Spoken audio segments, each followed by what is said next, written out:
Hello guys, Crispy here, welcome back to another video. With this one, my friends, I'm going to be testing a GeForce GTX 1650 4GB GDDR5 in Ghost of Tsushima. This one is the Gigabyte Mini ITX OC model of the card. We are running it with the latest Nvidia drivers and I'm not manually overclocking it. You can see all of its specs right here in Tech Power Up's GPU-Z. Again, it's the GDDR5 version. The GDDR6 will be a little bit faster. And over on the left, we're pairing it with a Ryzen 5 3600X and 32GB of RAM. This is DDR4 3200MHz CL14 in dual channel. Let's get into it, shall we? And as usual, let's go over the settings first. I'm starting at 1080p resolution using FSR native AA, which is just the anti-aliasing, you know, it's still running at native resolution. It's just like DLAA for Nvidia GPUs, basically, and it looks way better than these forms of anti-aliasing right here. It also only drops the FPS by like 1 or 2 compared to TAA, so it's definitely worth utilizing. And right now we're using the medium settings preset, which is probably a bit too high for a 1650 in a 2024 game. And here we have it, guys. Look at the graphics. It's actually looking pretty decent here at 1080p medium settings, and it's achieving 30 frames at the moment, but it's definitely going to drop down into the 20s, unfortunately.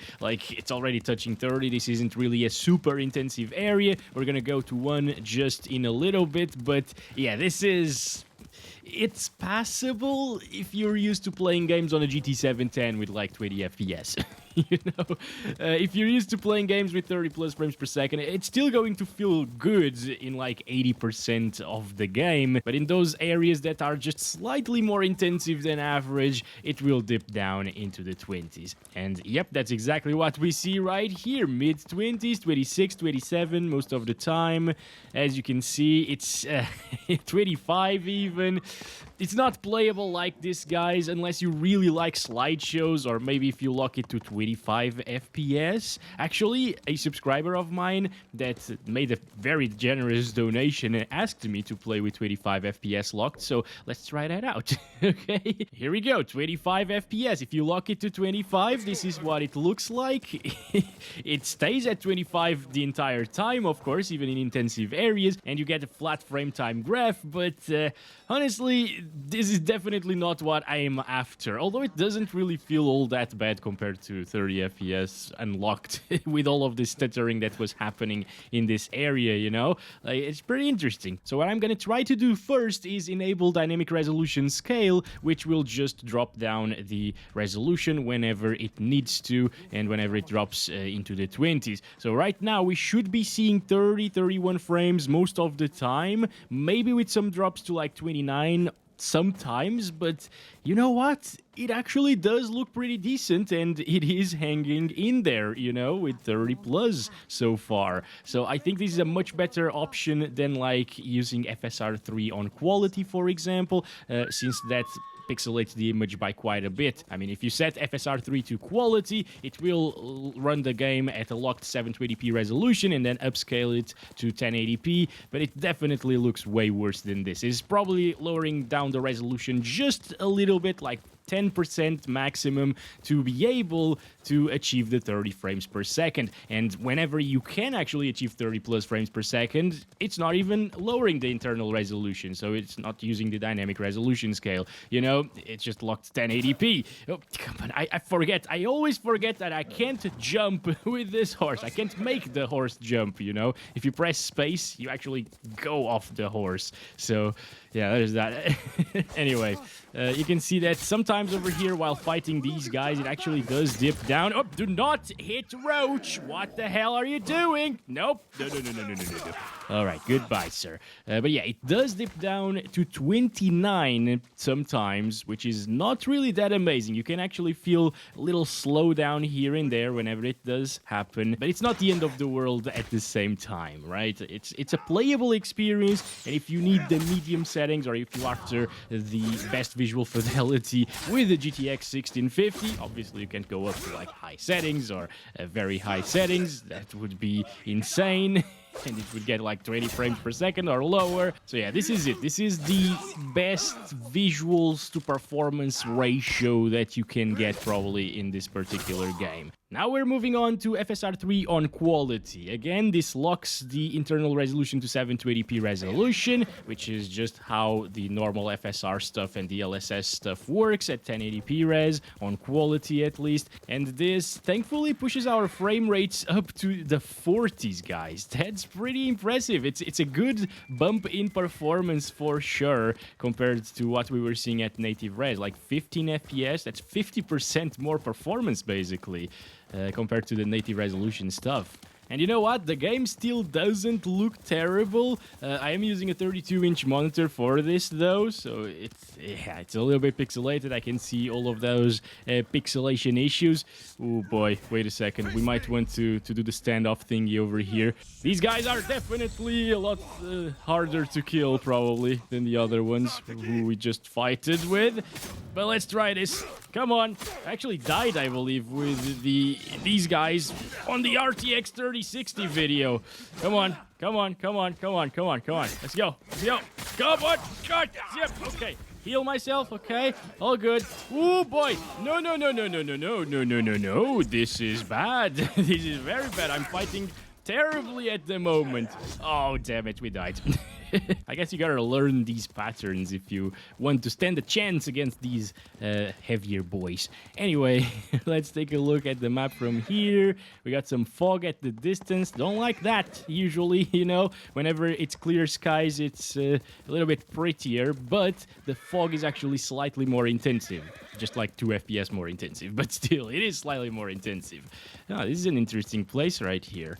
Okay, we got those white leaves all over the place. Very beautiful indeed. It's still medium settings, guys, and it's buttery smooth on a 4GB GPU as well. All right, so I'm just exploring this part of the map, actually. I'm going south in the island, basically, and it seems to be a little bit less intensive than that area with the temple and stuff, but even in the temple, it should only drop to like the high 30s, low 40s, you know? Pretty damn good, once again. This is very impressive, guys. I wasn't expecting it to perform so well.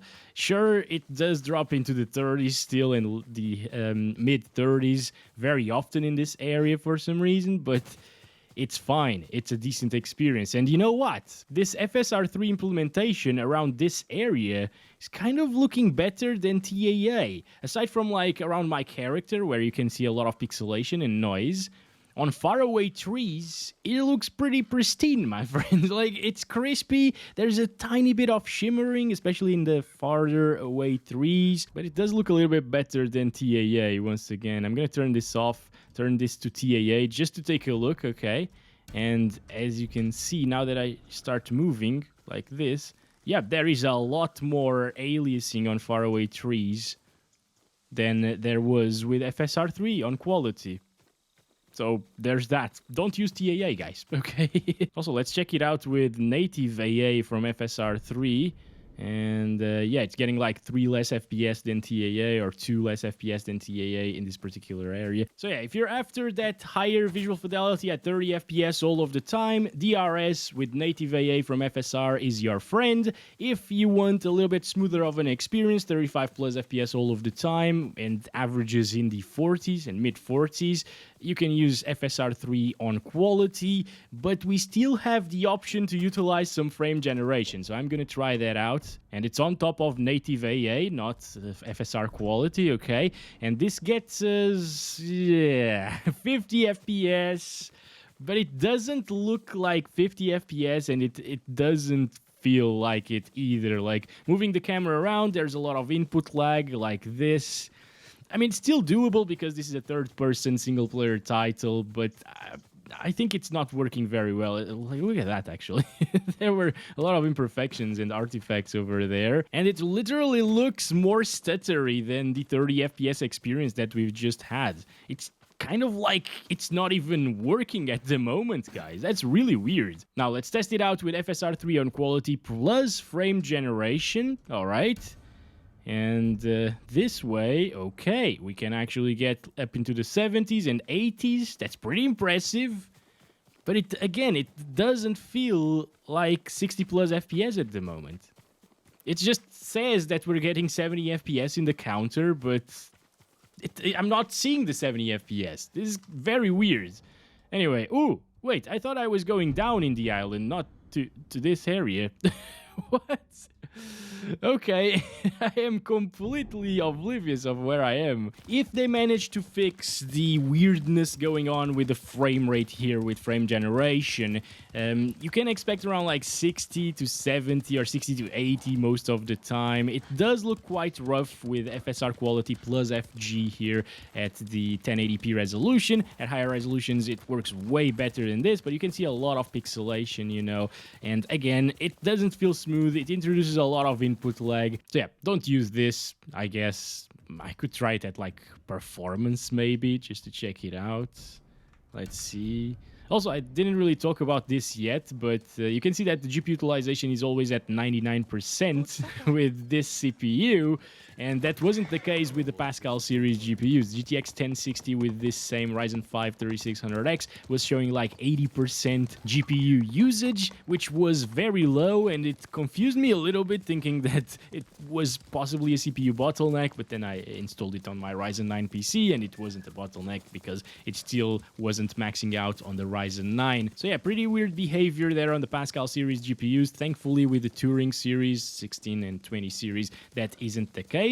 They're working well. It's just the frame generation isn't really working well with these cards. All right, it's time right now for us to disable the FSR, disable the frame generation as well, go over to these settings and set it to either low or very low. Ooh, we can actually see the changes on the fly here. As you can see, very low settings get like 39 FPS, medium settings get like 30, 31, which is exactly what we were experiencing, you know, very low 30s at native res, and the low settings gives us like 5 more FPS. I think this is a good trade-off, right? Like low settings give us 36, 37, very low settings disables ambient occlusions and shadows and so on, and it looks way worse, and it only gives us like 1 or 2 more FPS at the best. So I'm gonna keep it on low over here, okay? And yeah, this is it. I'm gonna restart the game to make sure that it fully applies all of the settings. And here we have it, just where we left it, getting pretty much exactly the same FPS that we saw previously in the menu, right? Like 37, 36. Okay, good stuff. Good to know that you don't even need to restart the game completely to fully apply settings. Maybe for the textures you actually do need to do that, but yeah, for just the settings that we tried and changed, it doesn't require a restart. Anyway, I'll still do it every single time because it's good practice. All right, buddy, come on. This is the hold off, stand off, whatever it's called. There we go. Goodbye, sir. Roach, did you see this? Why aren't you seeing this, Roach? This is like my time to shine. It's lovely. Oh, boy. Oh, okay. There we go. Oh, yes. Oh, yes. That was nice. Very fast kill on the fat boy, you know. If only the other fat boys were this easy to kill. Roach, get over here, my boy. There we go. Let's go see the temple once again. If it doesn't drop from 30 FPS, this is actually a compelling option to play on the low settings instead of medium settings, you know. Although I can definitely tell quite a bit of a drop-off in the visual quality. So again, yeah, if you really require the native resolution stuff, and look at those shadows rendering in, popping in as we run over here, yeah, it's not great. It's not a great look at all. I would definitely choose to play with medium settings since it worked so well, especially with FSR, you know, and the dynamic resolution scaling at the same time. It still certainly looked better with DRS and medium settings, you know, like even if it's not native resolution that way, it's close enough to where you can't really spot much of a difference in a smaller 1080p monitor like 24 inches and below. Hello, Bear, how are we going? No. All right, do not. Oh boy, are you? Okay. Why didn't you go after Roach? Like, he has a lot more meat than... Jesus Christ, the power of the bear. Holy. All right. It's kind of funny how they fly, you know? People fly with the bear. The animation is a bit weird, isn't it? What the... Come on. Oh, am I dead? Yes. All right, let's move on then to FSR on quality now. And the frame generation turned off. Ooh, it gets closer to 60 FPS, but this area could be a little bit less intensive as well than what we saw so far. So that could possibly be why it is achieving such high FPS. Still, these fields right here with the white flowers, they should be a lot more intensive. And yep, it is showing. It's dropping slightly into the 40s at times, 48, 49, 47. Okay, so mid-40s. Yeah, alright. Again, there's not really that big of a difference compared to the medium settings with FSR Quality, and you should definitely use that because, again, the visuals are just that little bit better, you know?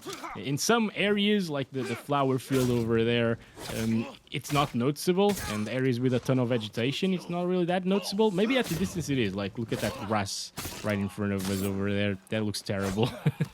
But yeah. It's supposed to look terrible, I guess, because it's low settings after all. I don't like when developers implement low settings and they look like a little bit worse than ultra settings do, and they also get like, what, 10 less FPS, right? It's good that we have scalability between graphics and settings in this game, although the ultra settings or maximum settings should look better, in my opinion. Alright, so I think that's it for this test. It achieves 60 FPS sometimes, but it's not really that amazing. Let's try it with frame generation enabled on top of this, and okay. And also, if you are wondering about the FPS at 720p resolution, they're very similar to FSR2 on quality at 1080p. It's kind of expected because it's, after all, running 720p resolution and upscaling it. It's slightly faster at native 720p, but not to the point where it matters. And most of you probably have 1080p monitors anyway, so that's why I'm not testing native 720p here. Now, we're getting 80 FPS plus, basically. That's pretty impressive with this GPU, once again, but it's using FSR Quality plus frame generation to achieve this, and again, it doesn't feel anywhere close to 80 FPS. It doesn't even feel like 60 FPS, honestly, so it's just... You're lying to yourselves if you play with frame generation with a GTX 1650 in this game, apparently. It doesn't work properly. But yeah, I think even on the YouTube video, you can probably notice that if I turn the camera around like this is not 60 FPS. This is feeling like whatever FPS we were getting before we enabled frame generation. And it's actually feeling worse because now we have input lag on top of that, so... yeah, and a little bit more noise to the picture at the same time. But I mean, if you end up buying this game, give it a shot, see if it works for you. Of course, it could be only in my system. I doubt it, though. But in the future, they could also fix this issue and actually deliver you with those 82 FPS on average and 69 1% lows. Very nice. Anyway, with that said, thank you very much for watching this video. I hope you guys enjoyed it. Don't forget to like and subscribe if you haven't already. And I'll catch you in the next one very soon. As always, love you all. Bye-bye.